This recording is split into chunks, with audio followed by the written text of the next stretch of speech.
Bonjour à tous. Bonjour. Aujourd'hui, vous avez été plusieurs à nous demander des informations sur les libérations, des blocages émotionnels, mentaux, énergétiques, etc. Je vous parlais de plein de livres et de méthodes. Ok. Le but, c'est que vous soyez capable de les comprendre au minimum, on va en parler, et d'avoir 2-3 méthodes à faire à la maison. Ok. Dans un premier temps, ça va être vraiment du personnel. Et après, si vous avez besoin aussi qu'on parle de pratiques, de méthodes, de, comment on appelle ça, de thérapie énergétique, on pourra en parler également. Bien évidemment, je rappelle que tout ce qui est gros soucis ou grand mal-être, il est quand même conseillé d'aller voir un médecin traitant, voire un psychologue. Ok. C'est quand même super important. OK, on est dans la spiritualité ou dans le développement personnel, mais il y a quand même une nécessité à se faire accompagner de manière un peu plus oui, ancrée, présente.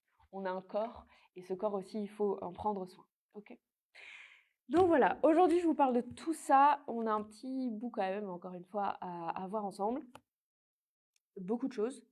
Je vais vous parler au fur et à mesure de techniques simples, très accessibles, ok, que vous pouvez faire à la maison quand vous ne savez pas trop, et d'autres plus pointues. On va faire un peu en crescendo, et puis selon vos questions aussi, si vous en avez au fur et à mesure, n'hésitez pas. Ok. Donc aujourd'hui, on fait sur les libérations émotionnelles, mentaux et énergétiques. Ok. On va voir aussi comment ça peut se passer dans le corps, tout ça, voilà. Alors c'est parti, bonjour à tous, bonjour à ceux qui nous rejoignent au fur et à mesure. J'ai un tout petit peu d'avance, donc je vous laisse un petit peu le temps. J'ai déjà fait l'introduction pour ce live, histoire de ne pas débuter le live sur un grand blanc. N'hésitez pas, si jamais vous avez des questions déjà d'emblée sur la libération émotionnelle, sur la libération énergétique, si jamais vous avez eu déjà des expériences vis-à-vis de tout ça, ou si vous avez des remarques par rapport à ce thème, pareil, n'hésitez pas. Vous savez que j'adore les digressions, donc l'espace commentaire est à vous. Ok ? J'ai tous ces livres à vous présenter, ce n'est qu'une sélection. J'aurais pu en choisir bien d'autres. Mais on va dire que, bonjour, on va dire que ceux-là, ce sont ceux que vous pouvez avoir dans votre bibliothèque qui sont le plus accessibles pour tout le monde. D'accord ? Pour tout ce qui est cas très personnel, dans ce cas-là, on vous conseille toujours d'avoir de toute manière un lien direct avec nous. D'accord ? Soit par Messenger, soit par le site, soit sur le magasin. Voilà, ce sera le plus proche pour les produits. Pour vous conseiller un livre ou autre chose. D'accord ? Voilà. Bonjour. J'espère que vous allez tous bien. Et on va commencer du coup sur cette libération. Je vais commencer par vous parler de ce qu'on appelle le shadow work. C'est un outil qui est sympa pour débuter ou parfois pour se vider la tête. Les blocages, avant qu'on sache d'où ils viennent, avant tout ça, ou si on a des petites idées de leur provenance, de tout ça, le shadow work, ça peut être vraiment très, très efficace. Je vais vous en proposer 2, mais en réalité, bon, comme je vous ai dit, nous, on a toute une rubrique, bonjour, toute une rubrique sur le shadow work. Le shadow work, c'est travailler sur sa part d'ombre. D'accord ? Alors, ça fait un peu witchy, un peu, voilà, mais la part d'ombre, c'est tout ce qu'on ne veut pas présenter au monde ou qu'on ne veut pas se rappeler, qui est bien de le cacher, de le mettre dans un coin et de ne jamais y retourner, y toucher. Le truc, c'est que parfois, ce sont ces informations-là qui restent coincées, qui font que tourner dans notre tête ou dans notre système et qui font des blocages. Okay ? Blocage, c'est un grand terme. Vous allez voir que là, dans ce live, on va utiliser blocage sur plein de thèmes différents. Mais c'est comme ça que vous allez le trouver dans le développement personnel en général. D'accord ? Donc, la part d'ombre, c'est une façon un peu fancy de parler de tout ce qu'on a à l'intérieur et qu'on ne veut pas forcément faire sortir, pas forcément guérir, ou on ne sait pas comment, on trouve que c'est trop difficile. Enfin bref, ça s'accumule à la fois dans la partie vécue, souvenirs, mémoire, etc. Et à la fois dans la partie de libération. Alors, il y a 2 thèmes que je trouve super sympas. Déjà, c'est les cahiers, d'accord? Moi, mes préférés, c'est les Burn After Writing. Merci pour mon accent. Alors, je plaisante, hein, c'est totalement faux. Ceux-là, il en existe plusieurs. Alors, ce sont différentes couvertures, mais à peu près la même chose à l'intérieur. Vous pouvez le faire au fur et à mesure, c'est-à-dire page par page, ou l'ouvrir et faire l'exercice. C'est uniquement pour vous. Le principe, le titre, c'est vraiment « J'écris, puis je le brûle ». Bien sûr, vous n'allez pas brûler ce livre, forcément, d'accord? D'ailleurs, je vous conseille de le faire de cette manière-là. Vous prenez ce truc-là et vous prenez un carnet à côté, une feuille blanche, un truc, d'accord? Selon ce que vous avez l'habitude de faire. Vous ouvrez cette page et vous allez voir, il y a plein de petites choses à noter.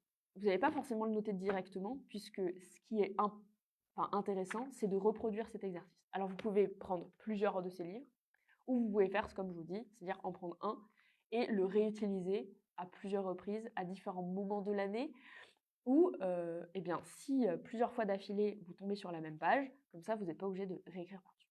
Ou alors, vous êtes à fond dans le scrapbooking et vous allez faire des livrets entre les pages. Ça, c'est libre à vous. Hein, voilà. L'intérêt de ces livres-là, c'est de libérer sa tête, de complètement lâcher, de se débloquer de certaines choses.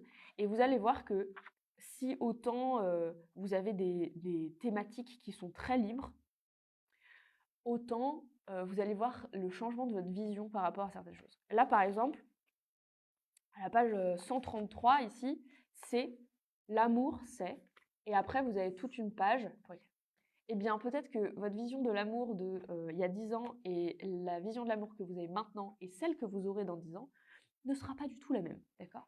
C'est pour voir aussi votre évolution. C'est en ça que c'est important. Quand on fait de la libération émotionnelle, la libération mentale, etc., enfin la libération en général, l'intérêt, c'est de voir l'évolution des ressentis par rapport au même événement. Par exemple, vous avez vécu un événement sur lequel ça vous a déconcerté, d'accord? Et vous n'avez pas su quoi répondre à cette situation, d'accord? Votre corps, il a juste bloqué. Après, ça vous a créé du coup une sorte de trauma, une sorte de blocage. Après coup, cet événement, il a été un peu difficile à vivre. Et donc, au fur et à mesure, suite aux expériences que vous avez eues, vous avez pu remarquer ce que ça vous fait, d'accord? Et peut-être que vous avez vécu, ensuite, ça vous a dit, mais oui, non, mais enfin, là, j'aurais dû être en colère, j'aurais dû être en colère, vraiment. Et donc là, vous vivez votre colère a posteriori. Et puis finalement, après coup, et avec les événements qui passent, vous avez pu vous rendre compte que, bah oui, ça m'a rendu en colère, mais maintenant je suis particulièrement triste. Alors ça, c'est une bonne chose. Parce que si votre évolution, si vous vivez les choses différemment au fur et à mesure par rapport au même événement, avec différentes émotions, c'est la preuve que ça travaille en vous. D'accord? Donc c'est qu'au bout d'un moment, ça va passer. Ok? Ça, bien sûr, cette évolution, elle peut être vraiment presque instantanée, comme elle peut être vraiment très longue, vraiment être un grand processus. Mais c'est un bon signe. D'accord? Si au contraire, vous vivez cette colère à jamais, d'accord? Ça s'est resté sur la colère et vous n'en dérogez pas, alors oui, là effectivement, ça reste un blocage. D'accord? Donc voyez ça déjà, par rapport aux événements où vous pensez être un blocage, est-ce que la manière dont vous pensez l'événement et vous le ressentez est différent entre sur le moment, il y a un moment et maintenant? Si ça a évolué, c'est que vous êtes déjà en train de le travailler et qu'il n'y a pas forcément nécessité de pousser sur l'événement. D'accord? Sauf si vous voyez qu'il y a une grande stagnation et que vous n'arrivez pas à décoller. Là, oui, effectivement, il faudrait peut-être une aide. Mais sinon, s'il y a évolution, c'est que vous êtes sur la bonne voie. Et ça prendra le temps que ça prendra, mais ça fait partie des choses naturelles. D'accord? Donc, ces petits livrets-là, ils sont vraiment bien pour concevoir l'évolution que vous pouvez avoir par rapport à vos blocages. Okay? Vous allez avoir aussi des listes à faire et il y a des choses un peu sympas, comme les derniers films que vous avez vus, les choses comme ça. Ça reste quand même un livre pour soi, un livre un peu journal, et donc forcément, vous allez avoir des thématiques un peu plus légères qui n'auront pas forcément l'air si importantes que ça, mais en réalité, si vous allez de nouveau, enfin, retourner sur ce genre d'exercice, vous allez voir à quel point ça change et à quel point vous avez fait des choses. Okay? Bonjour. Ok? Donc ces livres-là, ils sont vraiment super intéressants. Dans un autre côté, il y a celui-là, c'est mon cahier sur l'ombre. C'est ça? Travail sur l'ombre, celui-ci, c'est le même principe, il est beaucoup plus grand. Et là, pour le coup, c'est surtout des travaux par thématique. Donc, vous avez la thématique à travailler et les exercices qui vont avec. Donc, par exemple, on va dire, ah ça c'est intéressant, par exemple, c'est la fausse personnalité. C'est-à-dire le masque que vous avez tendance à mettre en place pour certaines personnes ou pour certaines situations, voilà, et qui sont soit complètement contraires à vous-même, soit qui vont venir cacher qui vous êtes véritablement. Donc ça va vous aider à le faire sortir et en tout cas à être vous-même ou un peu plus vous-même. Bien sûr, il y a certaines situations qui vous ne pouvez clairement pas être vous-même, mais au moins à faire dégager cette partie de vous que vous avez tendance à cacher pour une raison ou une autre et qui ne le mérite pas. Ok, donc ça, et pareil, cet exercice-là, peut-être qu'il sera à faire dans quelques mois, l'année prochaine, etc. Voilà, donc c'est vraiment des exercices qui vous suivent et qui vous permettent de comprendre, libérer et surtout prendre conscience que le processus de libération, parfois, il se fait naturellement dans le temps. Ok, voilà. N'hésitez pas, hein, si vous avez des questions par rapport à tout ça, là on commence un peu soft. Mais voilà, il y a plein de techniques après qui vont relever de l'art-thérapie, de vous voyez, ce genre d'écriture, de choses comme ça, qui vont être très très libérateurs sur le moment et qui vont vous aider à comprendre. Parfois, quand on a l'impression de, vous voyez, qu'on tourne en boucle sur quelque chose, c'est le même principe qu'avoir une chanson un peu dans la tête. Cette chanson qui reste pendant des jours dans votre tête et qui ne veut pas sortir. Ok, parfois, il faut la chanter d'un coup. Pas forcément à quelqu'un d'autre, à soi-même. D'accord? Il faut la chanter en entier ou la vivre pleinement et après, on s'en sépare, elle se libère naturellement. C'est un peu le même principe avec certaines idées qui tournent en boucle.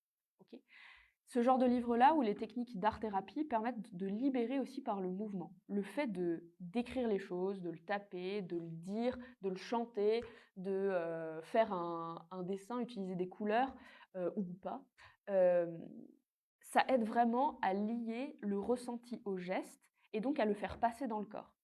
Ça, c'est un truc super important également, c'est le retour au corps. On va en parler un peu plus peut-être quand on parlera d'énergétique, mais le corps sait quand même vachement bien gérer les choses et quand le mental, l'émotionnel et le corps sont pas d'accord du tout sur la manière de gérer les infos, c'est là que ça reste et que ça bloque. Okay, le but, c'est de faire taire la tête, d'accord, d'être dans le silence du mental. Le mental, on en a besoin, mais des fois, il faut se taire.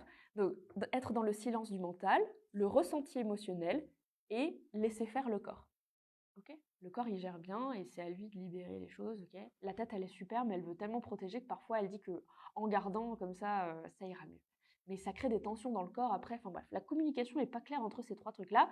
Donc, il est important de être dans le silence du mental, ressentir les émotions, les ressentir physiquement, d'accord, voir ce qu'elles font, et pas forcément mettre des mots dessus. Ça, c'est pas forcément nécessaire. Ok, en tout cas, pas pour soi-même. Ok. Voilà. Est-ce que vous avez des questions? Est-ce que vous avez des demandes aussi particulières?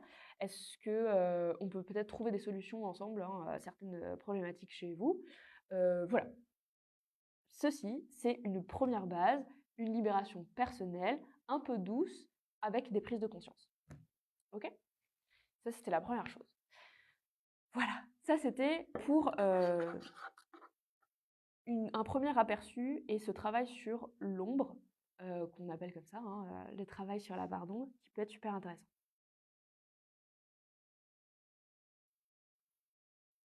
Voilà. Ensuite, parce que j'en ai pris plein, je ne les ai pas mis dans l'ordre, alors voilà. Ah oui, donc ensuite, j'aimerais parler de deux thématiques qui reviennent très souvent dans le développement personnel, qui sont « c'est de ma faute » et le « ça vient des autres ». Ok. Alors bien sûr, il faut faire la part des choses, d'accord? Oui pour les deux et non pour les deux. Souvent, quand on est face à une situation, on a donc ces deux manières d'y répondre. C'est « Ah, c'est complètement ma faute, oh là là, oh là là, oh là là » et le « Non mais enfin, c'est de sa faute là, très clairement » et pas de remise en question. Alors l'intérêt là, c'est de faire un petit peu les deux par rapport à la même situation, d'accord? parce que peut-être que l'autre en face de soi se dit exactement la même chose. Ok. Si ce sont des événements sur lesquels on n'a aucun contrôle et on n'avait pas le choix que d'agir, de penser ou voyez, d'être de la manière dont on l'a été, bien évidemment qu'il n'y a pas de mal à ça. Ok. Le passé, c'est le passé, il est comme ça, on peut guérir la vision qu'on a eue de cet événement-là, mais ensuite, ou des personnes, hein, mais ensuite, le travail à faire, il est tout autre, et c'est un travail de demain est un autre jour, et je dois libérer ça. Ok. Donc, ça c'est la première vision. C'est de ma faute, est-ce que j'ai de la culpabilité, est-ce que j'ai de la tristesse, de la colère envers moi-même, est-ce que j'aurais pu faire autre chose, des remords, des regrets, on peut même avoir de la rancœur personnelle, enfin bref. Toutes ces choses-là, ça va être un grand pas vers soi et ça va être pardonner à la personne qu'on a été à ce moment-là, parce qu'on n'est plus, hein, c'est une personne du passé maintenant, qui gère son problème à elle. D'accord. Cette personne, c'est bon, voilà, on la laisse où elle est. On est une personne différente, on a compris, ça sert à rien d'avoir des regrets, des remords, etc. Ok. Là, le travail, il va être sur accepter le fait que ce soit passé, qu'on n'ait plus du tout la main dessus, et que maintenant, soit on peut régler les choses, on peut les réparer ou essayer de le faire en tout cas, soit c'est pas le cas du tout, et dans ce cas-là, on peut se guérir soi-même, ok, trouver un impact différent à la situation qui a été passée. Cet impact-là, on va le ressentir en soi, et le même process que dont je vous ai parlé là, il y a quelques instants, c'est l'acceptation, voilà, c'est fait. Ok, c'est dur parfois de se le dire, hein, c'est fait. Je pardonne, ok, c'est un peu la technique Ho'oponopono, quoi. Je pardonne la personne que j'ai été d'avoir fait telle ou telle chose ou dit telle ou telle chose, ok. Et ensuite, on va être un peu plus ancré, ok, et on va être dans un. Donc, on a fait l'acceptation, ok, le pardon, ok. J'accepte la vie telle qu'elle est maintenant. Et puis, j'accepte la personne que j'étais pour tout ce qu'elle a fait, tout ce qu'elle a dit, etc. Et ensuite, j'avance sur la vie, d'accord? Parce que la vie continue, c'est pas cet événement passé-là qui va me plomber toute ma life, d'accord? Il faut que j'avance pleinement. Ok. Si on n'y arrive pas, c'est qu'il y a d'autres blocages, très probablement, mais déjà, c'est ces premiers pas-là de oui, ok, j'ai de la culpabilité. Ok, ça c'est le point barre. J'ai de la culpabilité par rapport à cet événement. Est-ce que cet événement, je peux encore le changer aujourd'hui? Pas du tout. Est-ce que cet événement-là, j'aurais pu faire autrement et je ne l'ai pas fait? Oui, et ben ok, ben voilà, c'est comme ça que ça s'est passé et ça n'a pas pu l'être à ce moment-là autrement. Je n'ai pas été capable de le faire autrement, donc c'est comme ça. J'accepte le fait que ça a été fait. C'est dur, mais c'est comme ça. Et ensuite, c'est je me pardonne pour tout ce que j'ai dit et tout ce que j'ai fait, parce que la personne que j'étais à l'époque, je ne peux toujours pas la changer aujourd'hui. Aujourd'hui, j'ai compris, j'ai fait mes prises de conscience, j'ai compris. Alors attention, ce sont des vraies prises de conscience, c'est-à-dire à travers le corps. C'est pas se dire c'est bon. Ça, c'est pas une prise de conscience, hein, de se dire ah bah c'est bon, c'est passé, de toute façon, voilà. Non, non, parce que là, on se bloque, hein. Là, vous sentez le blocage, ok. Là, il y a un gros blocage si on fait ce genre de choses. Là, en fait, on fuit totalement. La prise de, pardon, la prise de conscience, c'est pas une fuite, d'accord. La prise de conscience, c'est une acceptation totale du passé, du présent et du potentiel futur. Ok. J'ai compris, voilà. Et je suis capable de faire tout ce qui va autour. Le pardon va avec, les excuses aussi, si j'en ai à formuler, ou à présenter, hein, bien sûr, tout ça. Ok. Voilà, j'espère que c'est clair. C'est un gros morceau, mais parfois, effectivement, ça peut être de notre faute. Et des fois, c'est totalement inconscient. Mais dans l'éventualité que ce soit inconscient, il faut être capable aussi d'avoir une part de responsabilité dans certaines choses, responsabilité autant face à soi-même que face aux autres, que face aux événements. Okay. Mais une fois qu'on est en conscience par rapport à ça et qu'on est en acceptation, on n'a plus cette autorité sur soi-même et sur l'événement, et donc on peut se libérer tranquillement. Tranquillement, encore une fois, en général, c'est un processus. Deuxième donc possibilité, c'est la faute de l'autre. Ok, ça peut arriver aussi. Alors si c'est la faute de l'autre, qu'est-ce qu'on fait? C'est le même principe. Si c'est la faute de l'autre, le principe est le même, mais un petit peu décalé. Déjà, il y a le système de transparence. Le système de transparence, c'est je suis présent, je vis la situation, mais parfois, ça peut et ça doit me passer à travers. D'accord? C'est-à-dire que j'ai tous les bienfaits et les bénéfices de vivre cette expérience. D'accord? Je comprends ce qui se passe parce que je le vis et je suis là en présence. Mais pendant que ça arrive, j'ai suffisamment de recul pour ne pas que ça m'affecte trop profondément. Ça, c'est un principe très difficile qu'on n'est pas capable de faire tout le temps. Et c'est tout à fait normal parce qu'on a des expériences à vivre et des choses à comprendre. D'accord? Mais à partir du moment où on vit pleinement cette expérience de transparence, eh bien, ça nous permet de vivre l'instant et l'expérience, même un peu difficile, tout en étant directement en conscience. Très difficile à faire, et on peut, encore une fois, on ne peut pas le faire à chaque événement, puisque la vie sert à ça, hein, à faire des expériences et à comprendre les choses. Okay, ensuite, ou à nous faire aussi comprendre des choses qu'on n'avait pas compris avant et y retourner. Là, encore une fois, il va y avoir aussi cette chose d'acceptation de la personne, du pardon de la personne, de tout ça. La personne, c'est important de se dire, l'autre n'est pas moi. L'autre n'est pas moi. Je ne suis pas l'autre, mais nous sommes des miroirs de nous-mêmes. Donc, ce que je dois guérir chez moi, et ça souvent, on passe à côté quand on fait du développement personnel ou de la libération de blocages, surtout dans les livres, etc. L'important, ce n'est pas de pardonner la personne elle-même, d'accord? C'est d'accepter l'événement. C'est pas, alors, pareil, ça c'est pas de l'accepter en mode genre, oh, je t'accepte, voilà, dans l'amour. Non, c'est pas ça. L'acceptation de l'événement, c'est accepter que ce soit arrivé. D'accord? C'est ça de l'acceptation. C'est accepter que ce soit passé. Ça s'est arrivé, point. Voilà, c'est arrivé. Même principe qu'on disait tout à l'heure. Hein. Mais là, c'est avec quelqu'un d'autre. Donc, on rajoute un facteur. C'est arrivé, point barre. OK?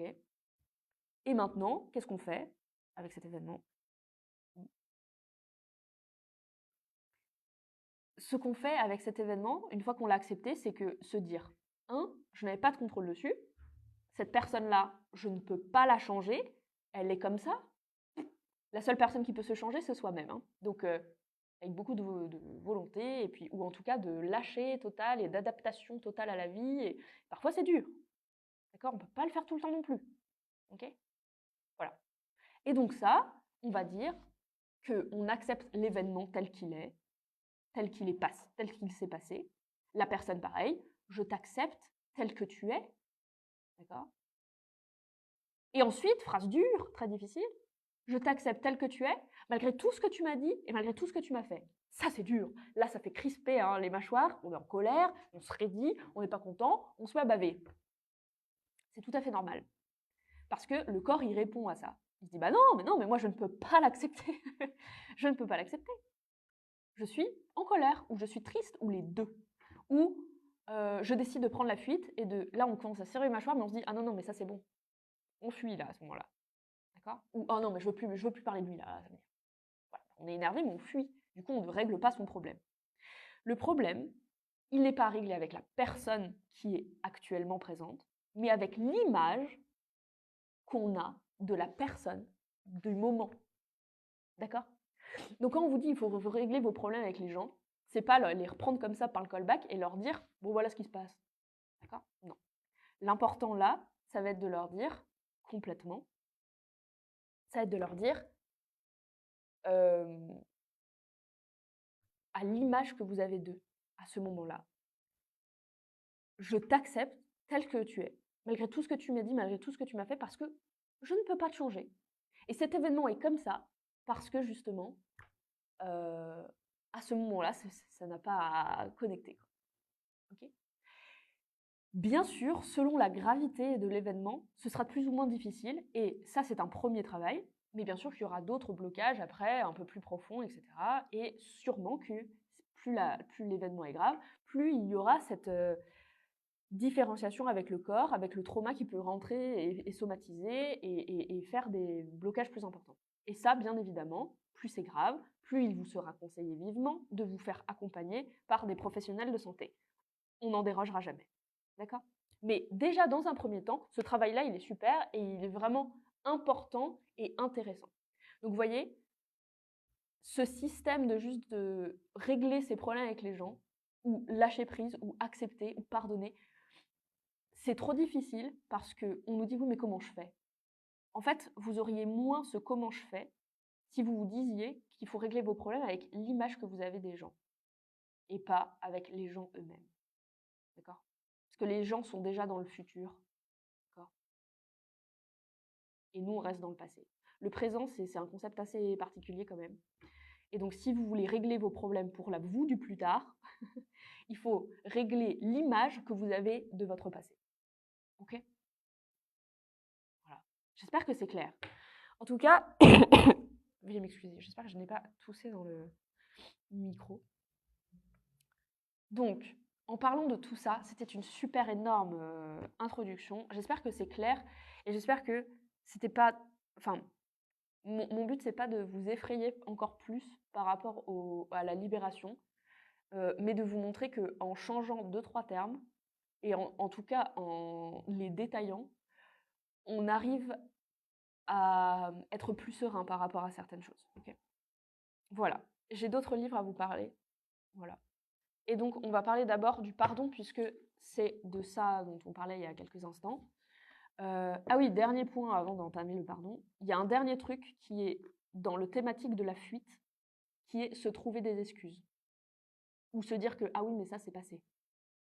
Si vous dites « ah oui, mais ça, c'est passé », c'est que clairement, vous ne l'avez pas guéri. Ou « ah oui, mais ça, je m'en suis occupé », c'est que clairement, c'est pas guéri. Si la première réponse, quand on vous parle d'un événement, c'est « ah oui, mais ça, c'est fait », si ça, c'est votre première réponse, c'est que très, très clairement, ça trotte encore en vous. C'est que c'est que ça continue encore à être en vous. La bonne réponse, le jour où vous arrivez à dire genre ah oui, c'est vrai, ça s'est passé comme ça, avec une détente absolue sur les pires traumas, sans fuite, sans vous donner d'excuses de dire ah oui, ça c'est vrai, mais ça c'était parce que. Si vous dites ça, mais c'est parce que, pareil, aucune guérison là-dedans. Ok? Il faut que vous arriviez sans crispation de mâchoire, sans remonter les épaules, sans contraction du système respiratoire, sans grimace, sans rien du tout, avec une émotion neutre ou pure. Vous voyez, enfin vraiment, si vous arrivez à parler de n'importe quel événement traumatique de votre vie, que ça ait été vécu comme un choc à l'époque, un vrai trauma, ou vécu comme un choc, hein, ça ne peut pas forcément être un choc pour tout le monde, mais pour vous, ça l'a été. Si vous arrivez à faire ça, à en parler avec détente totale, c'est que là, vous allez libérer les choses. Mais le système de fuite, ça passe aussi par les excuses et par le « ah mais oui, mais c'est parce que ». Ok? Ou « ah oui, mais ça, c'est fait ». Non, c'est pas fait si vous le dites comme ça. Et si vous vous voulez sortir cette phrase, ravalez-la et dites-vous « ok, prise de conscience à faire, note à moi-même, ça, c'est un petit truc à travailler ». Si ça revient là sur le plancher, là, le tapis, c'est qu'il y a une nécessité à le bosser quand même. Ok? On va parler du pardon. Ce livre-là, c'est de Colin Tipping, Le pouvoir du pardon radical, 5 étapes pour vous libérer du passé et accueillir la joie de vivre. Pas mal. Il y a des exercices, il y a beaucoup de... Enfin, des exercices. Si, c'est des exercices en liste. Il va y avoir beaucoup d'exemples, tirés de la littérature, tirés de faits historiques, tirés de tout ça, beaucoup de mise en situation, pour que vous compreniez totalement votre vision du passé et la relation que vous avez avec les autres du passé. D'accord? Donc, comme je vous disais, le pardon, il commence là-bas. D'accord? Le pardon, il commence dans le passé. Il se travaille dans le présent. et il n'a plus besoin d'être dans le futur. Ok. Voilà. Oui, je suis un peu encore prise, mais voilà. Le principe de ce livre, c'est d'arrêter de faire semblant.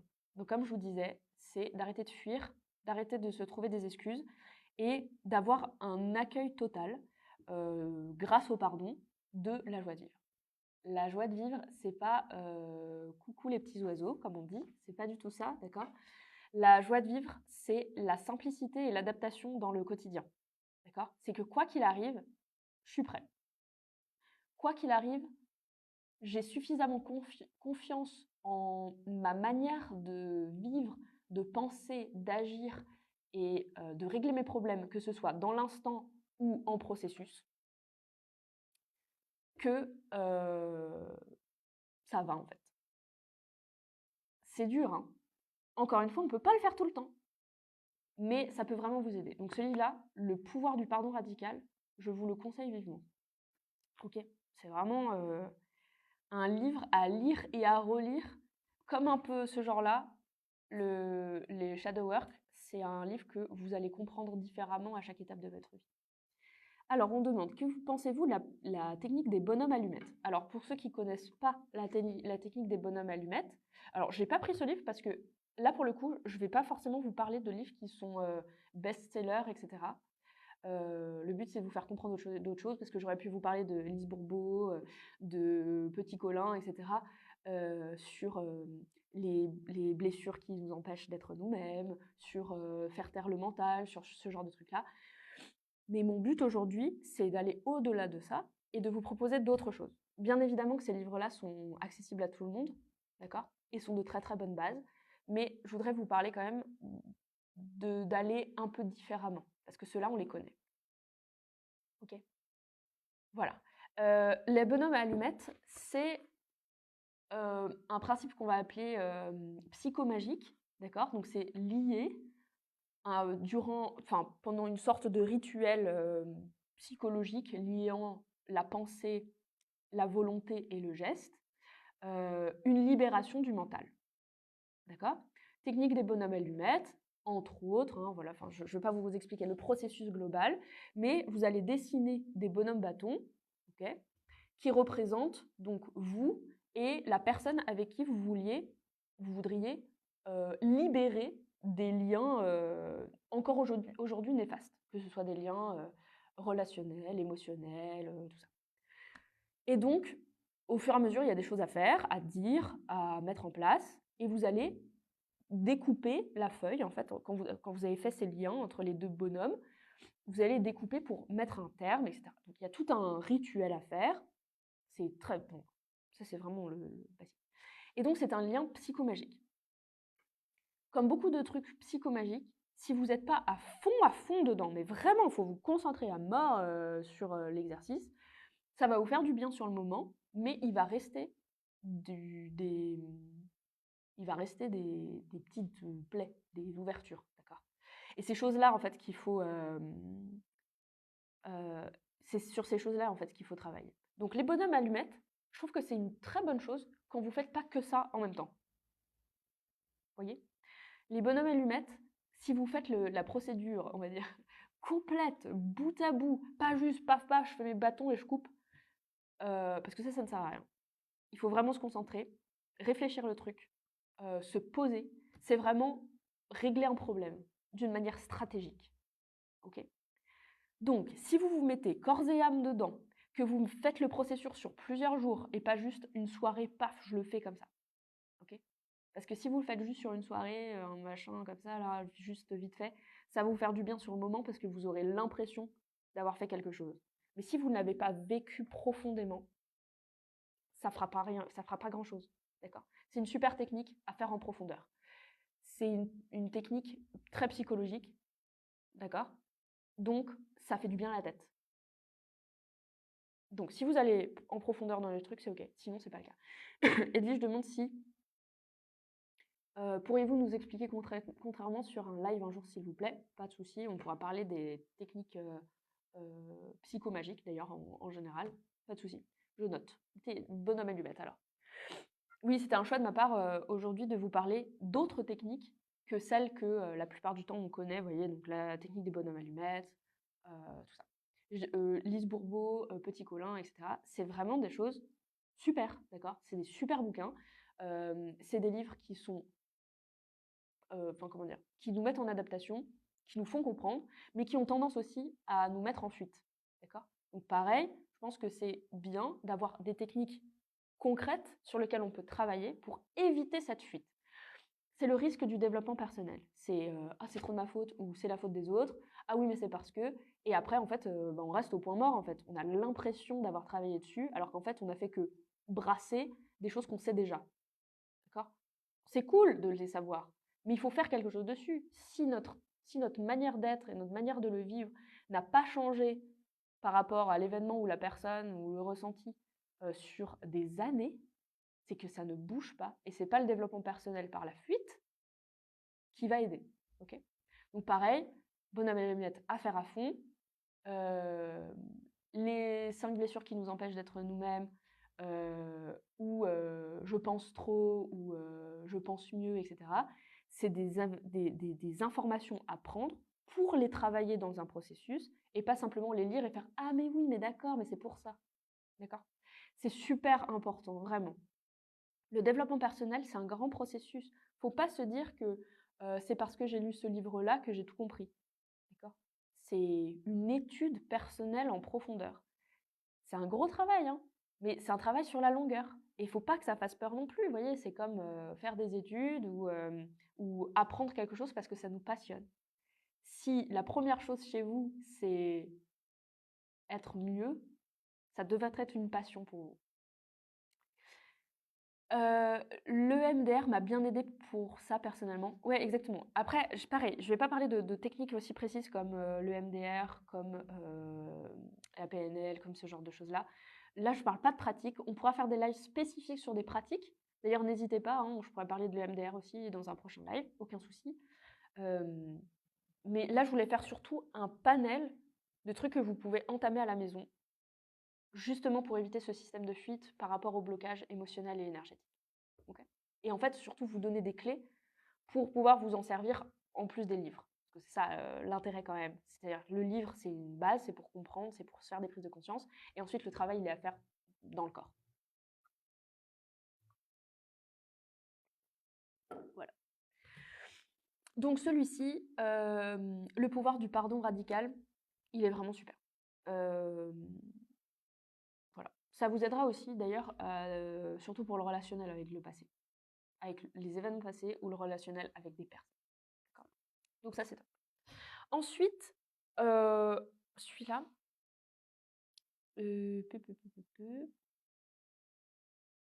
parce que je lis à l'envers finalement.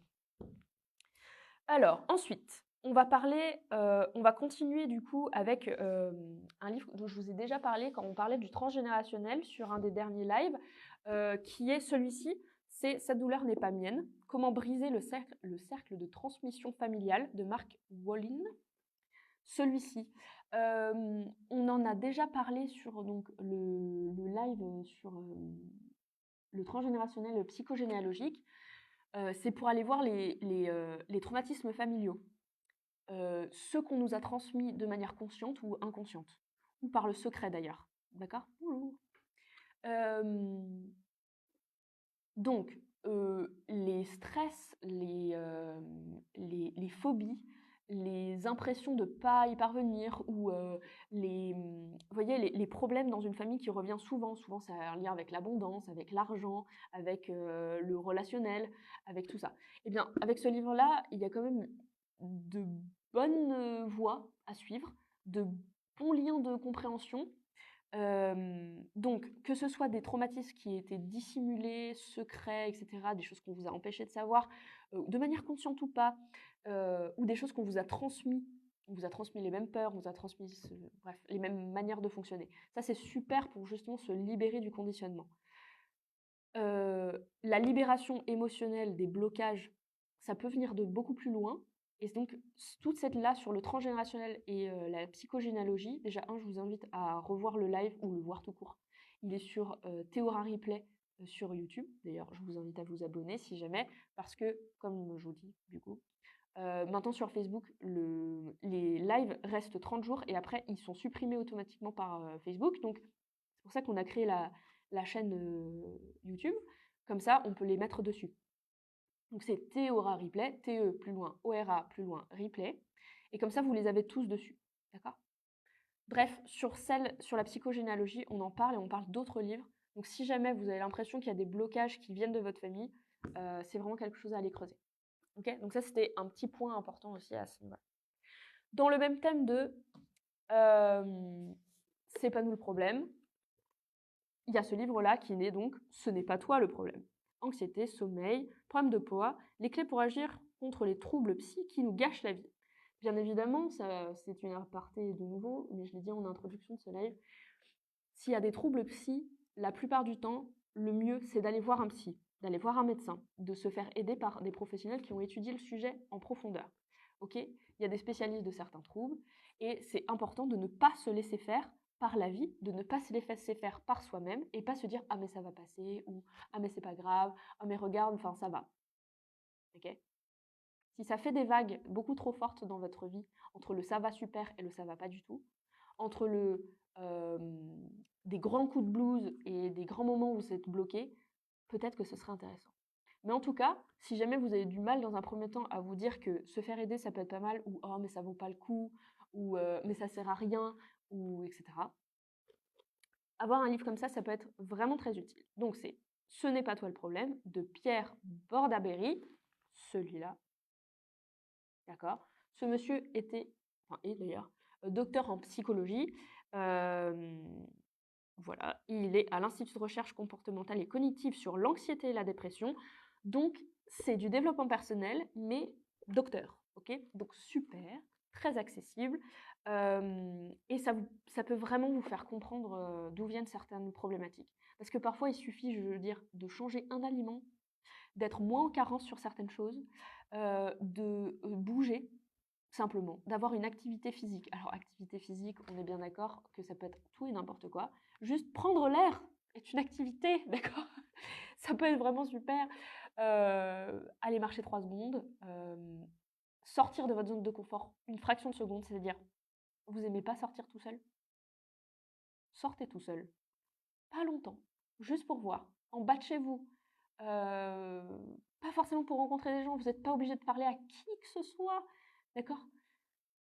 Essayez de faire quelque chose. Vous voudrez aller au cinéma, mais vous supportez pas être tout seul. Vous avez jamais fait ça parce que vous dites: «Ah non, mais c'est quand même super bizarre d'aller au cinéma tout seul». Essayez, c'est pas si bizarre que ça, hein. De toute façon, quand vous êtes au cinéma avec quelqu'un, vous n'allez pas discuter. Donc allez-y avec vous-même. C'est un date perso. Enfin bref, ce livre-là, il aide vraiment à comprendre que parfois, ce sont des petites choses du quotidien qui nous font des troubles psy pas très agréables et ces choses à changer sont pas très compliquées à changer. Ok? Voilà, donc c'est pas toi le problème, c'est pas renvoyer la faute sur les autres, mais c'est trouver les choses autour de soi qui sont faciles à changer et qui peuvent beaucoup nous aider. Celui-là, je vous le conseille aussi véritablement. Je l'adore celui-là. Ensuite, nous avons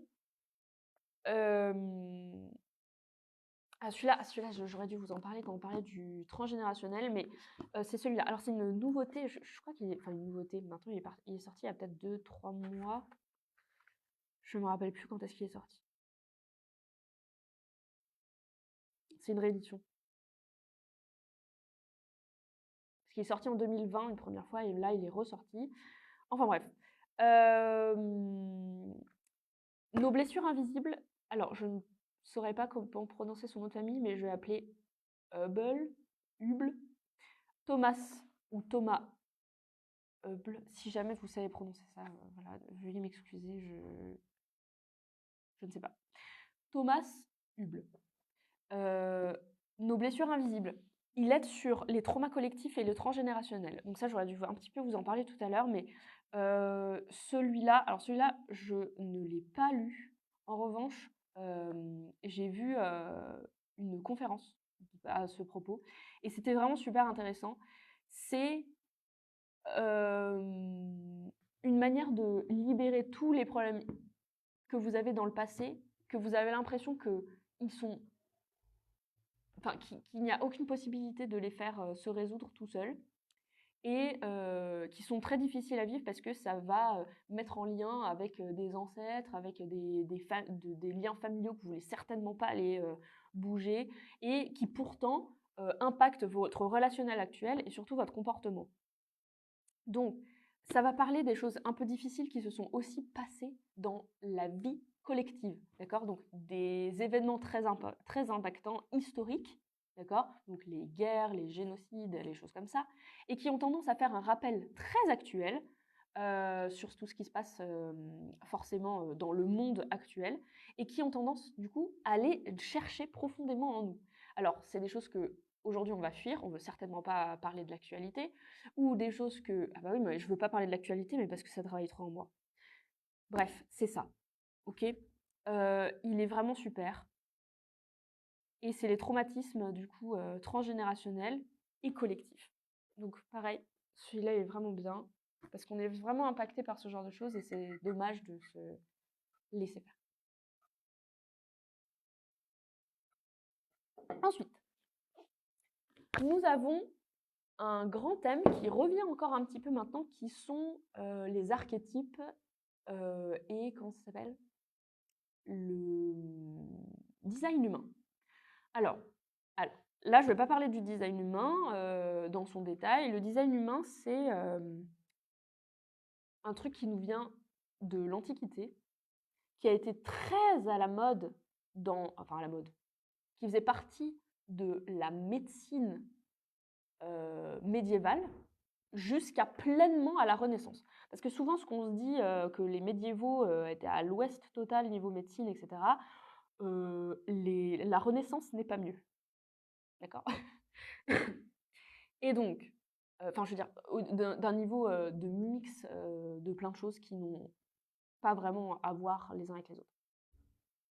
Mais le design humain prend sa source là-dedans, et en fait, elle part du principe que si on a certains physiques, c'est qu'on a certaines manières d'être. D'accord? Alors, il faut faire attention parce qu'après, on se retrouve avec des choses totalement probables. Il ne faut pas se tromper avec les signes qui nous ont un peu autorisés à certaines guerres, d'accord, sur le physique global des gens, d'accord? Ce n'est pas la peine, c'est pas vraiment ça. L'important là, c'est les traumatismes. Si les personnes développent certains physiques au fur et à mesure de leur vie, d'accord, des traits physiques très marquants, c'est en lien, en répercussion avec des traumas. Le design humain, il va reprendre ces choses-là, il va aussi parler, alors ça dépend quelle branche vous prenez, mais il va aussi parler des liens avec l'astrologie, avec tout ça, et ça c'est totalement Renaissance, hein, voilà. Souvent on dit que c'est du médiéval, mais non. En général, on est plutôt XVIe siècle pour ce genre de choses. Bref. Les archétypes, là, on est sur la même chose que sur le design humain, mais sur les personnalités. Les archétypes humains, les archétypes de pensée, les archétypes mentaux, ce sont des grands globaux, voilà, qu'on a souvent aussi, qui font référence également aux arcanes majeures du tarot de Marseille. Voilà. Ce sont des archétypes, des manières d'être, voilà, des façons de penser. Ces archétypes-là, pour se connaître, c'est super important. Encore une fois, ce n'est pas se donner des excuses. Ah oui, mais moi, je suis totalement comme ça, je suis un ermite, j'ai besoin d'être seule et j'ai pas besoin des autres, etc. Oui, mais si vous avez suivi mon live quand on parlait des arcades majeures du tarot de Marseille, l'ermite, il a tendance à s'autodétruire parce qu'il est trop bloqué dans ses propres croyances. Il n'évolue que par rapport à lui-même. C'est le principe d'un ermite. Il fait évoluer sa pensée par rapport à lui-même et par rapport à ses propres expériences, pas par rapport aux autres, pas par rapport à son environnement. D'accord? Sinon, ce ne serait pas un ermite. Okay? Donc, les archétypes, le but, c'est d'évoluer dans les archétypes, hein, de ne pas être un à la fois, de ne pas... voilà, c'est une évolution totale. D'accord? Et donc, ça va parler des archétypes, justement, pour ça. Donc, ça explique les archétypes, l'enfant intérieur, le syndrome du saboteur, les victimes, être victime de soi-même ou victime des autres, bourreau de soi-même ou bourreau pour les autres, le syndrome du sauveur, etc. Et certains syndromes comme Peter Pan, le survivant ou encore l'usurpateur. Eh bien, redessiner ce genre de choses-là par rapport à nous-mêmes et par rapport à certains événements, ça peut vraiment nous aider à comprendre pourquoi on a été comme ça et comment on évolue par rapport à ces choses. Ok? Donc, ça va faire un lien avec l'émotionnel, le mental et l'énergétique. Ok. Ce genre d'archétype, c'est vraiment intéressant de le savoir. Pour les prises de conscience, c'est vraiment top. Et à l'intérieur, vous avez aussi des exercices très intuitifs et ça va reprendre aussi l'intériorité. Ok, donc c'est Connaissance de soi par les archétypes de Sandrine Maréchal. Celui-ci, il y en a plein d'autres à ce sujet, mais celui-là, je l'aime beaucoup et puis c'est une petite nouveauté. Voilà. Est-ce que vous avez des questions avec tout ça? Parce que je sais qu'à chaque fois, on se lance dans des trucs là. Ça, c'était une proposition de votre part. Voilà. Maintenant, on va parler. Je vous laisse poser vos questions au fur et à mesure, hein, bien évidemment, que ce soit en replay également, bien sûr. En replay, je vous réponds en commentaire. Et si ça parle si c'est fait pour parler à tout le monde, je tag tous les followers. Voilà. Dernière chose, ça va être d'un point de vue un peu plus énergétique. Et là, je vais vous parler de celui-là, qui est les 21 clés de reprogrammation, protocole de transformation et soins physiques, émotionnels, spirituels, transgénérationnels et karmiques. Plus 8 heures de soins rituels et prières audio. Celui-là, qui est très joli, à mon goût. Sandrine Müller, Boart, pareil, je ne sais pas du tout comment prononcer ça. Sandrine Müller, elle a écrit beaucoup de livres à propos des libérations énergétiques, de la manière de faire, etc. Celui-là, je trouve qu'il regroupe assez bien l'intégralité de tout et il donne des clés de déprogrammation. Alors pareil, c'est un gros terme, déprogrammation, c'est comme comment c'est? Couper les liens. Couper les liens karmiques. Ah oui, j'ai fait un soin énergétique, on m'a coupé les liens karmiques. Alors, on ne peut pas couper des liens karmiques. On ne peut pas couper des liens émotionnels. On ne peut pas couper des liens relationnels. La raison étant que si on les coupait véritablement, vous n'auriez même plus de mémoire que ça s'est passé. Le truc, c'est que si vous voulez évoluer dans votre vie, il faut que ce soit passé pour le guérir, pour avancer. Donc, couper les liens karmiques ne veut pas dire que... Enfin, c'est un peu... Enfin, je veux dire, c'est sauter des étapes. Couper les liens karmiques, c'est faire comprendre au système que c'est fini. D'accord? C'est faire comprendre qu'il faut tirer un trait dessus. Mais c'est pas complètement le faire disparaître. D'accord? C'est pas oh, c'est bon, je n'ai plus ce problème parce qu'on m'a coupé les liens karmiques. Non. Le problème, il existe dans le passé, il n'existe plus maintenant, ni dans le futur. C'est ce principe-là. C'est-à-dire que vous gardez la mémoire du truc. Et c'est normal, et encore heureux, parce que sinon, votre expérience n'a servi à rien, et vous allez faire quoi? Un schéma répétitif, et retomber dedans. D'accord? D'ailleurs, si vous êtes dans un schéma répétitif, c'est que le problème là-bas, il a fait des bébés. Parce qu'on ne s'en est pas occupé au bon moment, ou on n'a pas compris complètement le truc. Bref, ça là, c'est un peu le même principe. Le principe de déprogrammation, c'est surtout une acceptation des fausses croyances okay, et une acceptation du changement. Je vous explique le principe de cette croyance-là. Le principe de croyance. Chez l'humain, parce qu'on ne sait pas vraiment chez les autres, mais chez l'humain, tout est censé être vrai jusqu'à ce que ça ne le soit plus. Je m'explique. Un bébé, un petit enfant, le centre de son monde, c'est les personnes qui s'occupent de lui. D'accord? Donc, ma vérité, je suis un bébé, ma vérité absolue, c'est mes parents. Je prends des exemples classiques. C'est-à-dire que autour de moi, rien d'autre n'existe et n'est plus important que mes parents, parce qu'ils s'occupent de moi et que sans eux, je ne peux pas faire.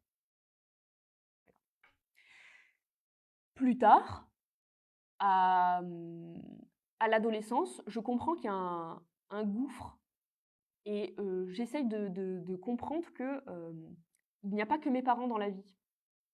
Et donc c'est dur pour moi de m'en séparer. C'est pour ça que j'ai des clashs avec mes parents. C'est pour ça que, je préfère aller avec mes amis et que même si c'est des gens qui sont contrairement, enfin qui sont à l'opposé de mes parents, mais tant mieux.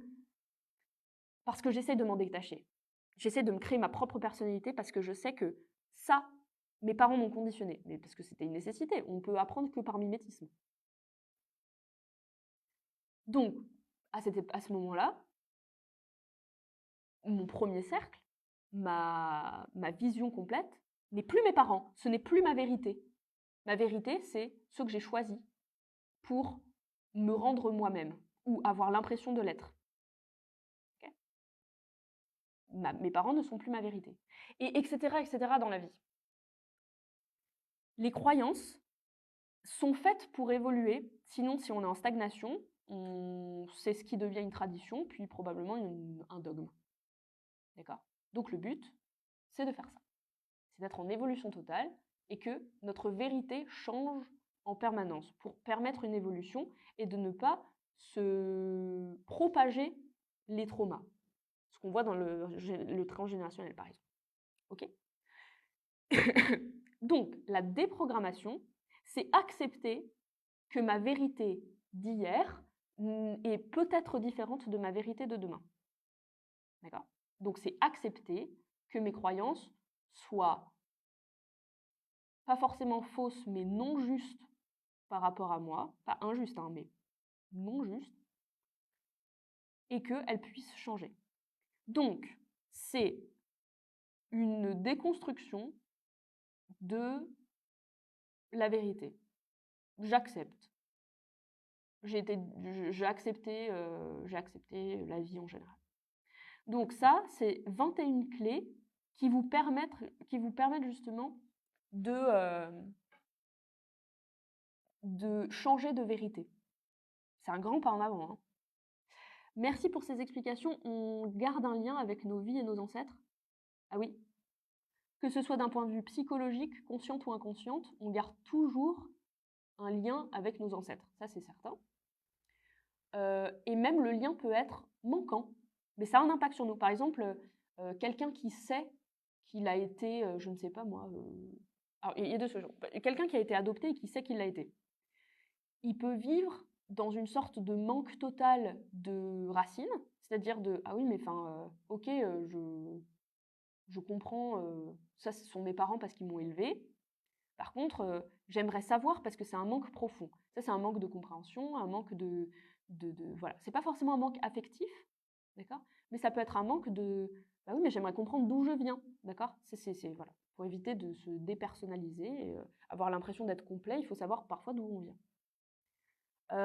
Donc ce lien peut être manquant et nous poser problème, manquant et ne pas nous poser de problème, ou un lien avec notre famille, comme je vous ai dit là sur le transgénérationnel, etc., qui est sur les traumas, les secrets, ou les croyances et les comportements qu'on nous a transmis. Ce lien avec les ancêtres, il est nécessaire et absolument logique. Et puis aussi, ça se ressent d'un point de vue de nos cellules, hein, c'est-à-dire que c'est prouvé scientifiquement à présent que on va, d'un point de vue de l'ADN, certains traumas vont être transmis, d'accord? Et on peut les libérer. Ok. Et ensuite, les liens avec nos vies. J'imagine que vous parlez des vies antérieures à ce moment-là.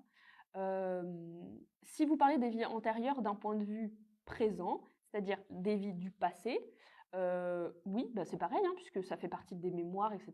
Et que ces mémoires-là, elles créent quelque chose en nous, d'un point de vue physique, et d'un point de vue émotionnel et mental. Donc oui, on a un lien avec eux. Et si c'est d'un point de vue des vies antérieures, et ben, comme c'est le même principe, mais d'un point de vue mental et comportemental. Ok. Voilà. Donc oui, on garde un lien forcément, qu'on peut guérir, et surtout, on n'a pas à les fuir, et on n'a pas à se trouver des excuses. Voilà. Il faut, au moment où ça vient, les régler. Donc voilà, ça ce sont, par exemple, les 21 clés qui peuvent vous aider justement par rapport aux vies antérieures. Okay.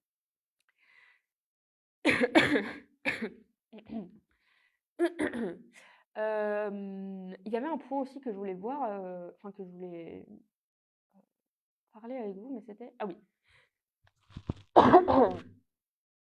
Comment on sait que c'est le moment de gérer un problème? Est-ce que vous avez des idées? Est-ce que vous savez?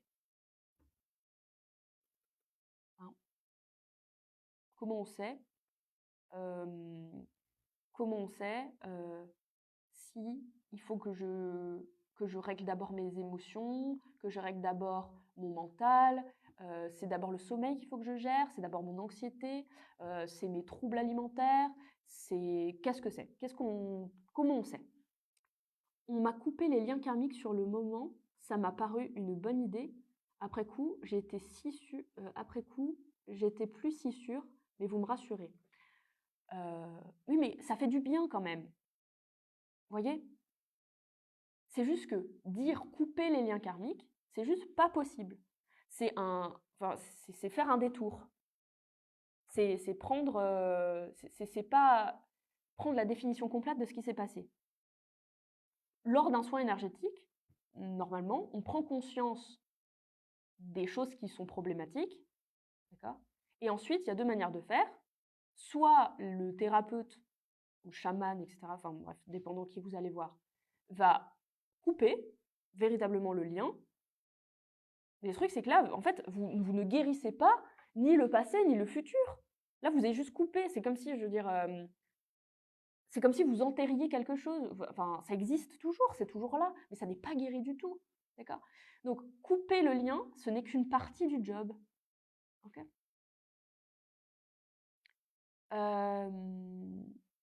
Le truc qui nous impacte le plus est à travailler en premier. En fait, oui, c'est ce qui a travaillé en premier, c'est le truc qui revient le plus souvent dans le présent. Donc, ça peut être un schéma répétitif, ça peut être ça fait des années que j'arrive pas à dormir, ça fait j'ai toujours mal au crâne, j'ai les mâchoires serrées là, il faut que je mette des gouttières chez le dentiste, je ne comprends pas. C'est ces choses-là. On sait que c'est le moment parce que ça revient tout le temps. Ok?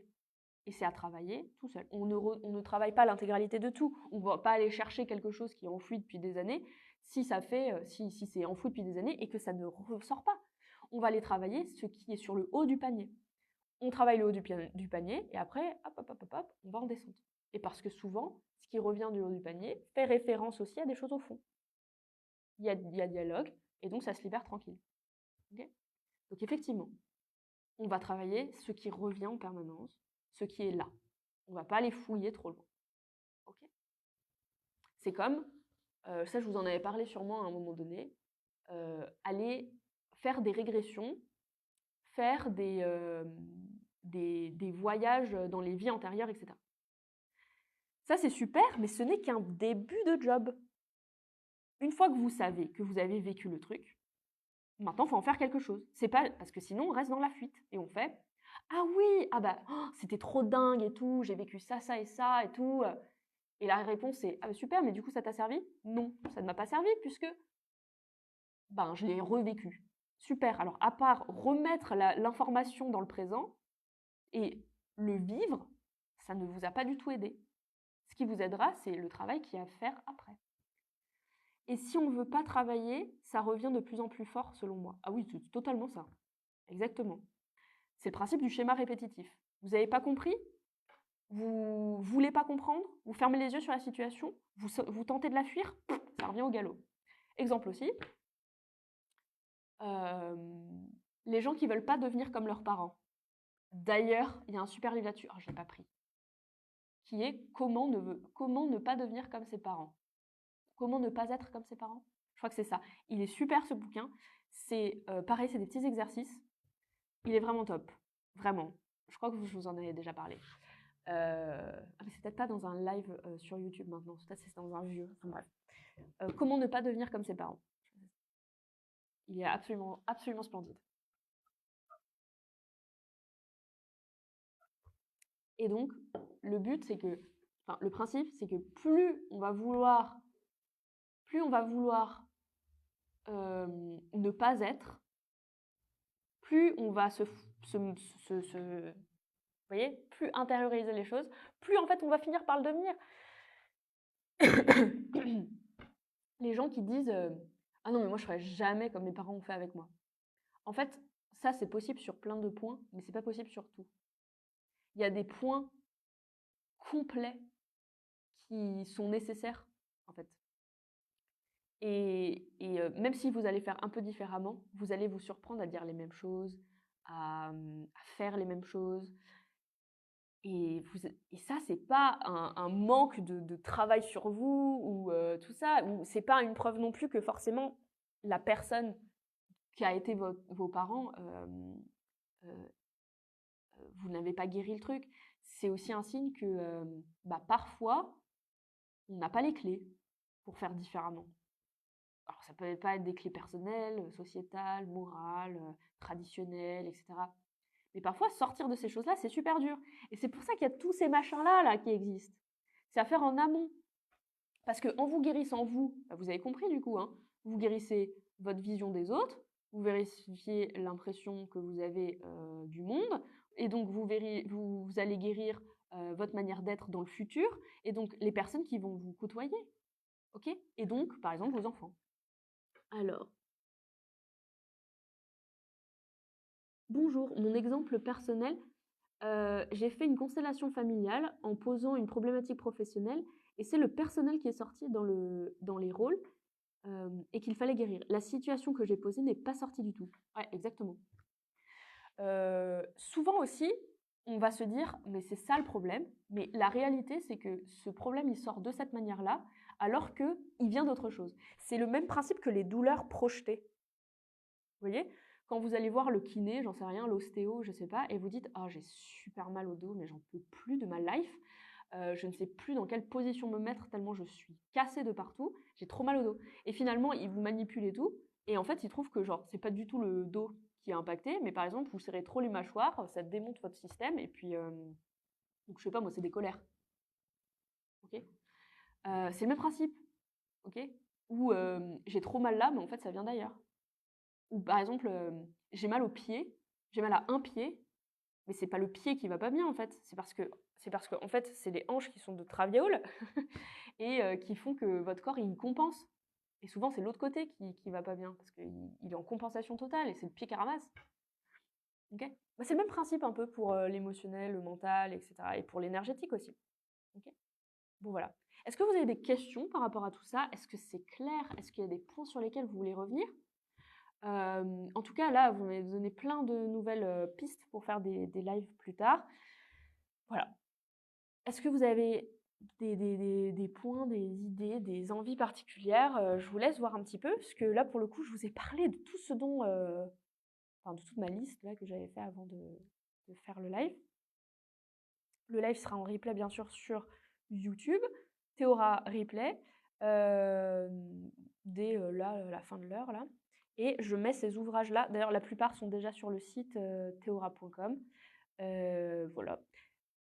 Et pendant que vous écrivez vos questions, si jamais vous en avez, j'en profite pour vous dire qu'on a reçu 1 milliard de choses au magasin qui sont absolument splendides. Des pierres de toute beauté, magnifiques, magnifiques, et un peu moins chères que ce qu'on avait habituellement. Donc voilà, dans ce monde où tout prend du prix, on a eu des produits beaucoup, beaucoup moins chers. Donc je vous invite à passer, au moins regarder. Des bijoux en pierre, magnifiques. Des bijoux beaucoup plus fins. On a des bracelets maintenant avec des toutes petites perles facettées, genre magnifiques. Ça fait beaucoup plus bijoux, donc vraiment c'est trop top. On a reçu aussi les cafés Bonjour, sachant que, parce qu'on a beaucoup de clients qui me disent genre, ah oui, mais sur leur site, on est obligé d'avoir, de souscrire un abonnement, etc. pour pouvoir commander. Nous, on a les mêmes tarifs qu'eux et on n'a pas du tout d'abonnement. Vous pouvez juste essayer le produit. Donc voilà, et nous avons aussi du hub, je crois que ça se prononce comme ça, qui est une tubercule d'Indonésie, je crois, et qui est absolument super, et ça fait des boissons violettes. Enfin bref, ça, faudra voir, parce que c'est excellent, c'est excellent. Et voilà, ça, c'est vraiment top. Et on a reçu aussi déjà des calendriers de l'Avent, croyons-nous. Des calendriers de l'Avent en litho, on en a reçu plusieurs, et on a reçu des trucs incroyables. Je pense que je vous ferai des stories dessus parce que c'est vraiment trop top. On a reçu des livres calendrier de l'Avent avec des rituels à chaque fois que vous devez découper la page pour pouvoir ouvrir le rituel. C'est splendide. Je vais les mettre sur le site parce que c'est magnifique, mais je vous ferai des stories à ce propos-là parce que c'est vraiment incroyable. Il y a même un oracle de l'Avent. Vraiment, passez en magasin, vraiment c'est trop, trop cool. Voilà, voilà. Je lis du coup vos commentaires. Le titre 21 clés, oui, il a l'air vraiment top. C'est celui-là, je le rappelle, de Sandrine Muller. Merci, c'est top, avec plaisir. Merci beaucoup pour ce live très clair et pertinent. Eh bien écoutez, je réponds bien sûr à toutes vos questions, etc. Si jamais vous revoyez le live ou que voilà, ici et sur YouTube. Je vous réponds à vos commentaires, vos questions. Si jamais vous avez aussi besoin de trucs super personnels, passez en magasin, on vous répond, on vous trouve des solutions. Ou après, en replay, en commentaire, vous pouvez nous dire et puis on vous envoie le lien des produits. Ok. Je vous souhaite une très très bonne journée, un très bon week-end après cette pleine lune incroyable. Je vous souhaite donc un très bon week-end, un bon dimanche et je vous dis à bientôt en live ou en magasin. Au revoir!